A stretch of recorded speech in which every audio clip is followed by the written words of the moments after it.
pangalan ko. Kasi I have nothing to lose. Sinira niyo na siya. Wala na siyang ikakasira pa.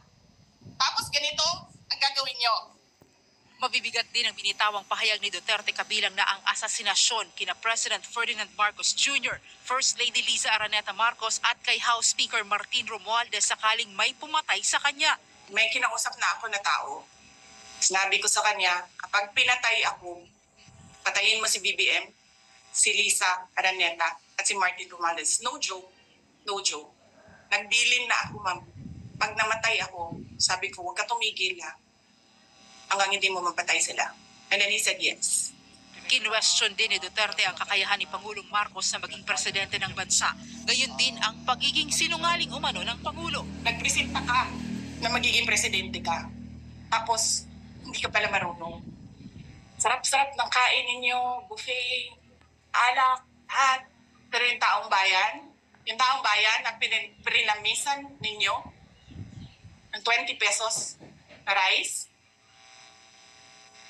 yung taong bayan na hindi ninyo pinupuntahan sa mga komunidad nila, ano sabi nila? Asin lang, okay na mi, anad naman mi, anak. Ganyan, ang bayan natin. Sinabi rin ni Duterte na wala pa man ang issue sa confidential funds. May white envelope nga sa DepEd kung saan idiniin niya si First Lady Liza. Hindi nyo nga nilabas na wala pang confidential funds, meron ng white envelope. Kasi 2022 pa lang,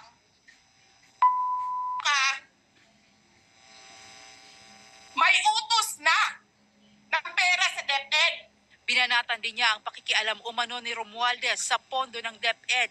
Paano nyo ginagel ang pera ng Department of Education? Martin Romualdez. Kinuha nyo ang 5 billion sa repairs, nilipat nyo para mukhang lumaki ang pera. Inakusahan din niya ang House Speaker ng illegal na mga aktibidad.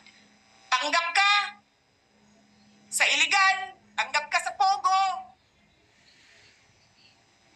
Pinaalis nyo lahat ng kompetisyon ninyo, naiiwan ang pogo mo. Tanggap ka, pogo. May nagsasabi pa, tumatanggap ka sa smuggling, sa droga. Tapos kuha ka dito sa National Treasury. Akin ito. Babawiin ko lahat. Umabot ng mahigit 2 oras ang press con. Giit ni Duterte, gusto lang niyang magtrabaho kaya sana tigilan na ng Kamara ang panggigipit sa kanila. Nagpipigil ako eh.